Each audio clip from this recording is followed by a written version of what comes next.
अस्सलाम वालेकुम नाजरीन, उम्मीद है कि आप लोग खैरियत से होंगे। नाजरीन, आज ख़बरें काफ़ी हैं लेकिन मुझे इस बात का बखूबी एहसास है कि आप मसरूफ़ लोग हैं, आपने काफ़ी अभी व्लॉग देखने हैं। तो मैं बात का आगाज़ करता हूँ। आज की सबसे अहम ख़बर वो सिंध से आई है, जिधर एक रॉ का नेटवर्क पकड़ा गया। और उसकी कुछ बैकग्राउंड ये है कि जमातुद्दावा, जिसको पहले लश्कर तैयबा कहते थे, उनके एक सीनियर अहदेदार रज़ाउल्लाह निज़ामानी, इनका कुछ महीने पहले मर्डर हुआ था। इनको बदीन में कुछ नामालूम अफराद ने इनको कत्ल कर दिया था, और तब से कातलों की तलाश जारी थी, और ये कोई एक आम कत्ल नहीं था। इस तरह के वाक़यात जब भी होते हैं कि ऐसे लोगों को मर्डर किया जाए जो जिनका कोई जहाद कश्मीर के साथ ताल्लुक़ रह चुका हो, तो उसमें एक ख़्याल ये किया जाता है कि ये एक भारतीय इंटेलिजेंस की कार्रवाई है, उन्होंने इन लोगों को टारगेट किया है, और वो पाकिस्तानियों को इस सिलसिले में इंगेज करते हैं, रिक्रूट करते हैं। और मैं आपको माजी में भी इनके बारे में बता चुका हूँ कि किस तरह मुख्तलिफ कश्मीर में, इसी तरह डस्का में और कराची में किस तरह मुख्तलिफ लोगों को रिक्रूट करके और उनसे उनके ज़रिए कार्रवाइयाँ की गई। ये भी आप समझें कि उसी से रिलेटेड एक कार्रवाई है कि जिसमें एक लड़का जो कि कहीं दुबई में होता था, उसको एक इंडियन ने कल्टीवेट किया। अब उनके माथे पे ये नहीं लिखा होता कि मैं रॉ का एजेंट हूँ, और आपने फ़लाँ फ़लाँ बंदे को गिरफ़्तार करना है, उसको कत्ल करना है, और उसके बदले में हम आपको देंगे। वो एक सिंपल सी स्टोरी बनाते हैं कि जिसमें लोगों को साथ एक रिवार्ड ऐसा दिया जाता है कि जिसमें लोग चल पड़ते हैं, और कोई जवाज़ भी तराश लेते हैं, जैसे जी कि उन्होंने हमारे पैसे नहीं दे रहे तो हमने बंदे को मारना है। किसी जगह पे कह दिया जी कि उधर कोई लड़की का मामला है तो इसलिए हमने उसको मारना है जी कि गैरत का मसला है, तो वो समझते हैं कि हम एक नेक काम पर भी निकले हुए हैं और पैसे भी मिल जाएंगे। इसमें आप ज़रा देखें कि सिंध में जाके गिरफ्तारी वारदात करने वाले लड़के, वो उनका ताल्लुक जो है वो शेखपुरा से था, और जो लड़का कल्टीवेट हुआ था वो भी शेखपुरा से ही था, यानी कि जो कि दुबई में था। मैं माजी में भी आपको बता चुका हूँ कि जो दुबई है वो एक ब्रीडिंग ग्राउंड है, एक एक इससे जो रॉ के लोग हैं वो आमतौर पे उधर जो पाकिस्तानी हैं उनको किसी ना किसी तरीके से कल्टीवेट कर लेते हैं, कोई कॉमनैलिटी तलाश कर लेते हैं, कोई साथ लालच ऐसा दे देते हैं कि जिससे वो ये कार्रवाई करते हैं। तो ये कार्रवाई हुई, इसके बारे में उसमें जो लोग हैं वो गिरफ़्तार हुए हैं। जो मेन जो बंदा दुबई में कल्टीवेट हुआ था, या जिसने आगे अपनी सारी टीम इधर जिसको सेटअप की, उसके भाई कज़न वगैरह वो मिल के, और उन्होंने कोई और लड़के इन्वॉल्व किए शेखपुरा से, और उन्होंने ये मर्डर किया। जो मेन लड़का है वो तो नेपाल निकलने में कामयाब हो गया, और बाकी जो हैं बच गए हैं। मैं अभी बावजूद आपको सारी डिटेल फ्राहम नहीं कर रहा, मेरे पास कुछ हैं, मैं किसी लेटर स्टेज पे हो सकता है कि कल ही मैं आपको बता दूं। लेकिन अभी आपको ये नॉलेज होना चाहिए, और इसकी बैकग्राउंड मैं आज आपको बता रहा हूँ जिस पे हो सकता है कि मैं कल को मज़ीद बात करूँ। और नाजरीन, ये बहुत ही एक संगीन अमल है, और मैं आप लोगों को वार्न इसलिए करता हूँ, मैं पहले भी करता रहता हूँ, अभी तो मैंने नहीं किया, लेकिन मैं इसलिए कहता हूँ कि जो लोग कल्टीवेट होते हैं ना, उनको खुद नहीं आइडिया होता कि उनके साथ क्या हो रहा है। आज सोशल मीडिया के ज़माने में लोग इतना डीपली ना चीज़ों को देख सकते हैं, ना लोग उनके मोटिव्स पढ़ सकते हैं, और वो इसी तरह इस्तेमाल भी हो जाते हैं। तो लिहाजा आप मुहतात रहें, कोई गैर ज़रूरी एडवेंचरिज़म या किसी लालच में ना आएँ। बस अपने काम से काम रखें। सोशल मीडिया भी एक हंटिंग ग्राउंड है, इधर से भी लोगों को कल्टीवेट किया जाता है। और इस तरह की माजी की मिसालें हमारे पास मौजूद हैं। तो नाजरीन, अपने नेक्स्ट टॉपिक की तरफ बढ़ते हैं। एक तो अलीमा खान जो है उनके बच्चों पे बात कर लें कि उनके दो लड़के गिरफ़्तार हुए हैं, लाहौर पुलिस ने गिरफ़्तार किए हैं, और वो कह रहे हैं कि ये 9 मई के केसेस में मतलूब हैं। कुछ उन्होंने तस्वीर भी जारी की हैं कि एक जो है वो हसान न्याजी, जो कि पहले इमरान खान के जो भांजे, जिनको सज़ा भी हो चुकी है मिलिट्री कोर्ट से, वो उनके साथ खड़े नज़र आ रहे हैं। और पुलिस का तो खैर ये दावा है जी कि दोनों लड़के जो हैं, ये दोनों 9 मई में मुलव्वस थे। साथ ये भी कहते हैं कि एक जो ज़्यादा बाहर रहता था, उसके बारे में ये कहते हैं कि वो कोई उधर से सोशल मीडिया पोस्ट जो है वो बड़ी ऑफेंसिव किस्म की करता था। जो पहले वाला है उसके हवाले से ये भी बात आ रही है कि वो किसी जो 9 मई से के हवाले से कोई डायरेक्ट FIR है, उसमें उसका नाम नहीं है, लेकिन जो ज़िमनी है, यानी कि जिसमें आगे को मज़ीद मालूमात पर कुछ मज़ीद नाम ऐड किए जाते हैं, उसमें उनका नाम है। अब सवाल ये आता है जी कि इस मौके पे उनको गिरफ़्तार क्यों किया गया। उसकी पुलिस जो है वो तो एक क्रिमिनल रीज़न बयान करती है कि इन्होंने ऑफेंस किया था, ये बड़ी देर से मतलूब थे तो हमने इनको गिरफ़्तार किया। लेकिन मुझे ये लगता है कि ये जो गिरफ़्तारी है, ये जो कानून है, ये तो एक बहाना होता है। ये जो केसेस होते हैं जिनको हम कहते हैं पॉलिटिकली मोटिवेटेड, जिस तरह इमरान खान पर केसेस हैं, उसमें उसकी अपनी ऑफेंस भी हैं, ये नहीं है कि उसने ऑफेंस कोई नहीं की, लेकिन यह है कि साथ पॉलिटिकल एक मोटिव भी है कि हमने इसको सबक सिखाना है। बिल्कुल इसी तरह जिस तरह इमरान खान ने जो नवाज शरीफ के ख़िलाफ़ जब जो कुछ हो रहा था, उसमें जो कोई अगर कोई किसी तरह की बेकायदगी थी तो उसको उन्होंने एक्सप्लॉइट किया नवाज शरीफ को सबक सिखाने के लिए, और इमरान खान उस टाइम बहुत बड़े बेनिफिशरी थे। वो आज भी वैसे उन्हें इस बात पर रिग्रेट नहीं है। इन्होंने अपने अलग-अलग मेयार कायम किए हुए हैं कि हमारे साथ जो हो रहा है ये तो दुनिया का बहुत बड़ा जुल्म हो रहा है, हम जो कर रहे हैं ये तो दुनिया में इसको जमहूरियत कहते हैं, हालांकि इसको पाकिस्तान में जमहूरियत कह रहे हैं, दुनिया में किसी जगह पे इनके जो एजिटेशन है और जो इनका स्टाइल है और जो 9 मई को इन्होंने किया, इसको जमहूरियत नहीं कहते। लेकिन साथ ये भी हमें एक हकीकत तस्लीम करनी चाहिए कि अभी जो गिरफ़्तारियाँ हुई हैं, मेरा ख्याल है कि उसकी एक जो मेन मुझे रीज़न नज़र आती है, जो मोटिव है, वो ये है कि अलीमा खान को खामोश कराने के लिए। अलीमा खान जो है वो आए दिन कोई अडयाला का रुख कर लेती थी और उधर आके वो एक लीड रोल प्ले कर रही थी, और प्रॉबली शायद उनको खामोश कराने के लिए कि वो अपने बच्चों के मामलात में उलझ जाएंगी और उन्हें इससे फिर फुर्सत नहीं मिलेगी। ये एक पॉलिटिकली मोटिवेटेड ये गिरफ़्तारियाँ लगती हैं।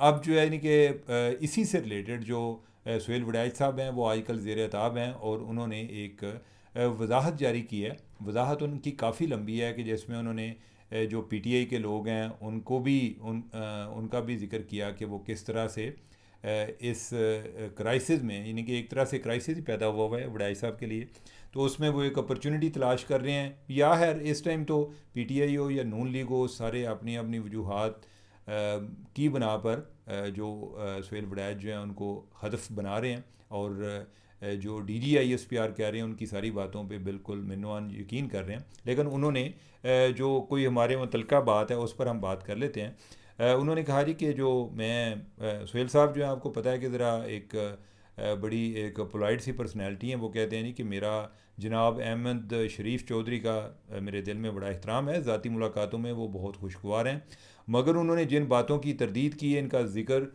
मज़कूरा कालम में नहीं था। शायद उन्होंने गलतफ़हमी की बुनियाद पर बात की कि इस कालम में मेरा कोई ज़ाती फ़ायदा हो सकता है। अगर इस हवाले से कोई सवाल अब भी मौजूद है तो मैं उसकी वजाहत के लिए हमेशा से हाज़िर हूँ। उन्होंने मुस्तनद तौर पर फरमाया कि फ़ील्ड मार्शल ने कोई इंटरव्यू नहीं दिया। मेरे पूरे कालम को दोबारा पढ़ लें, इसमें कहीं लफ्ज़ इंटरव्यू इस्तेमाल नहीं हुआ। मेरे कालम का उन्वान ही पहली मुलाकात है, ना कुछ इससे ज़्यादा है ना इससे कम। मैंने कहीं नहीं लिखा कि 1 to 1 मुलाकात थी। जिस तकरीब में 800 हाज़रीन मौजूद थे, ना तो वहाँ और ना ही चंद लोगों के सामने खाने पर होने वाली गुफ्तगू ऑफ दी रिकॉर्ड थी। 9 मई इमरान खान और माफ़ी के हवाले से वहाँ कोई बात नहीं हुई। ये बात बिल्कुल दुरुस्त है, बराह करम इस कालम को दोबारा पढ़ लें, इसमें सिरे से 9 मई इमरान खान और इनकी माफ़ी का कोई ज़िक्र नहीं। मैंने सिर्फ़ एक फ़िक्रा लिखा कि सियासी मुसालहत के हवाले से उन्होंने कुरान की आयात और इनका तर्जमा पेश किया। अब लोग जो हैं वो उसका और ट्रोल जो इसका क्या तासर लेते हैं वो उनकी मर्ज़ी है। अच्छा, जो वड़ाई साहब की वजाहत है ये बड़ी हद तक इत्मीनान तलब है और उनकी बातें दुरुस्त हैं। उनके कालम में कोई ऐसी बात थी नहीं, और मुझे ये लगता है कि उनके कालम से जो DG साहब हैं या ओवरऑल फ़ौज है, इनको गुस्सा उस कालम पर भी नहीं आया। जो बाद में जो तासर कायम हुआ, और वो तासर किस बुनियाद पर कायम हुआ, मेरा अब अंदाज़ा ये है कि जो वड़ाई साहब ने कालम लिखा जो एक कैदी नंबर 804 के नाम, उससे लोगों ने तासर लिया जी कि वो आर्मी चीफ ने को पैगाम भेजा है, और ये उसको आगे अपने अल्फाज में पैगाम पेश कर रहे हैं। चूँकि पहले ये था कि फ़ील्ड मार्शल से मुलाकात, और उसमें आगे उन्होंने जो इमरान खान हैं उनको ज़रा एक रवैये में लचक दिखाने के हवाले से बात की थी, तो उन्होंने आगे जो यार लोगों ने उसको अपनी अपनी मर्ज़ी से बयान किया। मेरे ख्याल है कि अब ये बड़ा एक चैलेंज होता है जब हम कोई तहरीर लिखते हैं, फिर उसका जो है ना तशरीह वो लोगों ने करनी होती है, और ये बाज़ का बड़ी डेंजरस होती है, और उसकी वजह से एक बड़ी एक बहरानी कैफियत पैदा हो जाती है। जो DGISPR हैं उन्होंने अगर इस पर कोई वजाहत करनी थी या इस पर कोई तरदीद करनी थी, तो मेरा ख्याल है कि अगर थोड़ा सा एक संभले हुए लहजे में कर लेते तो ज़्यादा बेहतर था। उन्होंने भी जो है ना वो बड़ा एक उनके स्टाइल में भी एक ज़रा एक बड़ा हाइपर किस्म का था। उन्हें भी इसमें ज़रा कूल हेडेड होकर बात करनी चाहिए थी। बाकी मेरे ख्याल है कि सवाए इसके कि जो वड़ाई साहब ने एक ज़िक्र ये किया था कालम में कि मेरी 1-to-1, यानी कि उसमें ये भी था कि मेरी 2 घंटे अलग से मुलाकात हुई। उसमें भी यार कोई 1-to-1 नहीं होगा, कोई 2-4 शायद लोग होंगे। ये नहीं होगा कि सिर्फ फील्ड मार्शल होंगे और वो होंगे, कम अज़ कम मुलाकात कराने वाले तो उसमें मौजूद होंगे। जो कालम था मेन, उसमें कोई इतनी बड़ी बात नहीं थी। आई डोंट नो, और ना ही इसकी कोई DG ISPR ने वजाहत की है कि वो किस बात का को ख़ास एक स्पेसिफिकली जवाब दे रहे हैं। हाँ, ये ज़रूर था कि जो तासुर उससे कायम हुआ, उस तासुर का ज़िम्मेदार उन्होंने जो वड़ाइच साहब को डिक्लेयर किया, और वड़ाइच साहब जो हैं वो उसकी वजह से उन्हें काफ़ी वो भी एक ज़ीनी एक कोफ्त से गुज़रे। और ये जो ट्रोलिंग होती है ये असल में जिस बंदे के साथ हो रही होती है उसको पता होता है, और सारे लोग कर रहे होते हैं, यानी कि जिन्होंने कभी कोई चिड़िया नहीं मारी वो भी मारने के लिए आ जाते हैं। और ये इसमें जो PTI वाले हैं उनके भी कोई प्रोपेगेंडा से अल्लाह ही बचाए, यानी कि बड़ा डेंजरस किस्म का होता है। तो एनीवे, ये उनकी वजाहत थी। अब इसके हवाले से मेरी फिर कुछ और लोगों से भी बात हुई, आर्मी चीफ़ के हवाले से जो ब्रसल्स में शुरका थे उनसे बात हुई। तो कोई एक दो चीज़ें जो बड़ी अहम थी जो कि ज़िक्र नहीं हुआ। वड़ाई साहब ने उसका कोई ज़िक्र किया था लेकिन शायद उस तरह से तफसील से नहीं हुआ था। उसमें यह था कि जो आर्मी चीफ़ हैं उन्होंने जो तकरीर की है, और उसमें उन्होंने पहले किसी हर बंदे को यह था कि कोई बंदा वीडियो नहीं बनाएगा, और उन्होंने कहा कि मैं चाहता हूं कि मैं आपसे हार्ट टू हार्ट बात करूं, तो ये तभी मुमकिन है कि अगर मेरे ज़हन में ये ना हो कि ये रिकॉर्डिंग कल कहीं चल रही होगी। ये बात दुरुस्त है कि उन्होंने PTI के हवाले से इस तरह से डायरेक्ट कोई बात नहीं की, लेकिन जिस तरह हमने भी तासर लिया था कि जो आयत का हवाला था या सियासत के हवाले से बात थी, तो उसमें उन्होंने को आयत का जो हवाला दिया था, शैतान का जिक्र था, तो वो तासर ये मिलता था, और वो तासर जो है वो इस कालम के बाद ज़्यादा मजबूत होता गया। अब मैं उस बात पे आता हूँ कि जो बात पहले आपने नहीं सुनी। उन्होंने कहा वो जिस बुनियाद पे पाकिस्तान के हवाले से बड़े पुरुमीद हैं। एक तो उन्होंने कहा जी कि इस तरह की खारजा पॉलिसी शायद ही पहले कोई चल रही हो, और ये बात वाकई दुरुस्त है। हमारी इस टाइम बड़ी कामयाब खारजा पॉलिसी चल रही है, और उसमें उन्होंने हुकूमत को क्रेडिट दिया। उन्होंने कहा कि जंग का आप सिर्फ हमें क्रेडिट देते हैं, जो प्राइम मिनिस्टर ने किया है या हमने तो उनके पास सामने ऑप्शन रखे थे, गो हेड उन्होंने दिया, लिहाजा वो भी उसके ज़िम्मेदार, यानी कि उसका जो है मुस्तहिक हैं, मुबारकबाद के मुस्तहिक हैं, क्योंकि अगर वो हमें गो हेड ना देते तो शायद ये चीज़ें ना हो सकती। जो एक बात उन्होंने की, उन्होंने ये कहा जी कि वो पाकिस्तान के रोशन मुस्तकबिल के हवाले से पुरुमीद 4 चीज़ों की वजह से। पहली बात जो उन्होंने की, उन्होंने कहा जी कि इंडिया में जो IT का बिज़नेस, जो IT का बूम आया कि उनको जो अमेरिका से बिज़नेस मिल रहा था, वो बिज़नेस आहिस्ता आहिस्ता पाकिस्तान शिफ्ट हो रहा है, और आने वाले 2-3 सालों के अंदर वो पाकिस्तान मुंतकिल हो जाएगा, कि यानी कि जो पाकिस्तान की जो IT सेक्टर है इसमें एक बूम आएगा। इधर से ज़्यादा लोग जो हैं वो यानी कि उनको आर्डर जो हैं अमेरिका से पाकिस्तानियों को आ रहे होंगे। दूसरी बात जो उन्होंने की, उन्होंने कहा जी कि रेकोडेक के हवाले से उन्होंने कहा कि 2027 में हमें $2 अरब की तवक्को है, नेक्स्ट ईयर भी होगा कुछ मेरे ख्याल है 2030 तक को $15 अरब मिल जाएंगे। और उनका ये था जी कि जो पाकिस्तान की इकानमी है वो कोई जो 20 बड़ी इकानमी में शुमार हो जाएगी, और 2040 तक जो है वो 10 बड़ी इकानमी में शुमार हो जाएगी। और फिर उन्होंने कहा जी कि 2047 में जब हम 100 साल पाकिस्तान के मना रहे होंगे तो पाकिस्तान पर कोई कर्ज़ नहीं होगा। खैर ये बड़ी एक फ्यूचर की बड़ी लंबी प्रोजेक्शन है, अल्लाह करे उनकी ज़ुबान मुबारक फरमाए। ये उनकी ऑप्टिमिज़म है जिसकी मैं बात कर रहा हूँ, मुझे नहीं पता कि इसमें कौन सी किस हद तक दुरुस्त होगी। तीसरा, उन्होंने ग्रीन इनिशिएटिव के हवाले से बात की कि ज़राअत के हवाले से कि वो जो है वो 45 लाख एकड़ है उसको हमने आबाद करना ही करना है, हर सूरत में करना है, और उसकी वजह से भी हमारी इकानमी जो है वो उसमें बेहतरी आएगी। और चौथी बात जो उन्होंने की, उन्होंने कहा कि हमने जो इंडिया के साथ मार का अपना लड़ा बुनियान और महसूस, उसके बाद हमारी दुनिया में वैल्यू तो बहुत बढ़ गई है। तो आपके भी नॉलेज में है, बहुत सारी मुझे एग्जांपल मिलती भी रहती हैं जी कि लोग जो हैं पाकिस्तान को बड़ी इज़्ज़त की निगाह से देखते हैं कि इन्होंने इंडिया वाले ने डंडा दिया। तो उसमें जो है उन्होंने कहा कि इस वजह से हमारी जो दिफाई एक मसनूआत की एक मांग है वो भी बढ़ गई है, और हमारा कोई 4 गुना मांग बढ़ने वाली है, तो हम उस लिहाज से भी जो एक्सपोर्ट करेंगे और उससे भी जो ज़र मुबादला है वो पाकिस्तान को आएगा। तो ये उन्होंने 4 जो एक पॉइंट्स बताए कि जिधर से आने वाले टाइम पर पाकिस्तान में कोई तरक्की होगी। अब जो है इनके ये चीज़ें अल्लाह ताला मुबारक फरमाए, पाकिस्तान जो है वो इसी तरह तरक्की करे। ये वो चीज़ें थी, और मेरा ख्याल है कि वो आजकल जो बाकी टारगेट कर रहे हैं वो इसलिए टारगेट कर रहे हैं ओवरऑल जो पाकिस्तानी ओवरसीज़ पाकिस्तानी हैं कि एक तो जो पॉलिटिकल पोलराइजेशन है ये कम की जाए, और दूसरा उसमें ये किया जाए कि जो लोग हैं पाकिस्तानी हैं बाहर के, वो इधर आके पाकिस्तान में इन्वेस्ट करें। अब मुझे ये भी पता चला है कि वो कोई उम्मीद है कि जो सितंबर के महीने में वो किसी और जगह पे यूरोप में ही, यूरोप कह लें ओवरऑल, यानी कि जिसमें यूके भी आता है, उसमें किसी जगह पे वो ख़ताब करने जाएंगे और फिर ओवरसीज़ कम्युनिटी को वो ख़ताब करेंगे। तो ये उसके हवाले से बातें हैं। अब इंडिया के हवाले से जो उन्होंने बात की, इससे मुझे इंडिया का भी एक मामला याद आ गया। इंडिया के हालात मज़ीद ख़राब होने जा रहे हैं ट्रंप के साथ, और वो क्या है कि अमेरिका ने, सदर ट्रंप ने अपना एक सफ़ीर नामज़द किया इंडिया के लिए। उसका नाम है सर्गियो गोर। ये गोर वो नहीं है गोर पे कोई होर, यानी कि वो वाली कबर नहीं है, ये इसका नाम है सर्गियो गोर।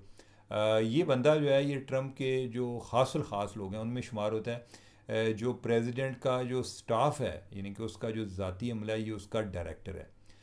39 साल है, और समझें कि जैसे ना कि ट्रंप की एक क्लोन है या उसका एक रोबोट है, उसकी एक क्लोन कापी है। और इसको उसने लगाया, ये उसके बड़े लाइलिस्ट में उनमें शामिल है, और जो ट्रंप बातें करता है ना वो ये उसी की अक्कासी है। इससे इसको पहले जो माजी में एलन मस्क के साथ जो ताल्लुकात ट्रंप के ख़राब हुए थे, वो नासा में जो डायरेक्टर ट्रंप अपना मस्क अपना लगवाना चाह रहा था, उसके बारे में इसी बंदे ने इतला दी थी कि सर जी बंदा डेमोक्रेट या साड़ा बंदा नहीं जो जिसको नासा का डायरेक्टर लगाने लगे हैं। तो ट्रंप ने उसको फ़र्क कर दिया था। उसके बाद एलन मस्क ने कहा था कि यह जो बंदा है ना सब पे आज सानू लै दे जाएगा, ये जो बंदा है जो सर्गियो गोर है। फिर जो है वो भी मेक अमेरिका ग्रेट अगेन फ़िका से ही ताल्लुक़ रखता है। और इसका मतलब क्या है? इसका मतलब ये है कि जो ट्रंप की इस टाइम इंडिया के बारे में सोच है, वो जो उधर वाशिंगटन में बैठ के कर रहा है, ये बंदा अब न्यू दिल्ली में बैठ के वो इंडिया के साथ करेगा। और इससे भी बड़ी बात, उसको इंडिया में एम्बेसडर लगाने के साथ साथ उसको उन्होंने साउथ एशिया का और सेंट्रल एशिया का नुमाइंदा भी मुकर्रर किया, खुसूसी नुमाइंदा साउथ एशिया और सेंट्रल एशिया।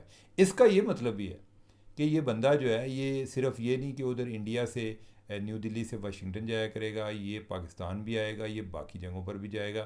तो जो है ना क्या कहते हैं कि मोदी दी जेडे ने छाती हो जाते मूंग दलेगा जी होती है ना 56 इंच वाली छाती, उस पर यानी कि आप जो है ना मज़ीद मूंग दला जाएगा। तो उनके लिए, इंडिया के लिए ये एक बुरी खबर है इस बंदे का उधर आना, यानी कि एक मिनी ट्रंप का अमेरिका एक इंडिया का सफ़ीर बनना, और उसका साउथ एशिया और सेंट्रल एशिया का खुसूसी एक नुमाइंदा ट्रंप का होना, ये उनके लिए एक बुरी खबर है। पाकिस्तान के लिए ये अच्छी खबर है।